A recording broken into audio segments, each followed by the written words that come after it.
დღეს ძალიან მომენატრა ფერადი ფანქრებით ხატვა. გადავწყვიტე დამიხატა და თან ჩემი ახალი პრიზმაკოლორის ფანქრები დამეტესტა. რადგან ხშირად ხატვის ვიდეოებში გვხვდება კითხვები, თუ როგორ ვაგებთ ნახატს, მინდა ეს პროცესი განახოთ ამ ეტაპზე. მიზეზი თუ რატომაც ვჭრით ამ პროცესს ვიდეოებიდან არის ძალიან მარტივი. პირველი, ეს პროცესი არის შედარებით მოსაწყენი და მეორე, ხშირად დროის მოგების მიზნით ნახატი გადაგვაქვს პროექტორის საშუალებით. აქ პროექტორი შეიძლება ბევრს პრობლემად მოგეჩვენოთ, თუმცა მინდა გითხრათ, რომ ეს საშუალება უბრალოდ აჩქარებს ხატვის პროცესს და სულაც არ აყენებს ეჭქვას ჩვენს შემოქმედების შესაძლებლობებს.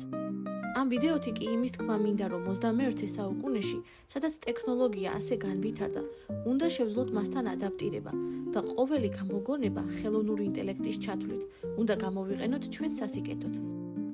დამიწერეთ თქვენი აზრი კომენტარებში ამ თემასთან დაკავშირებით. ამ ნახატის გაფერადებას კი შემდეგ ვიდეოში გავაგრძელებ.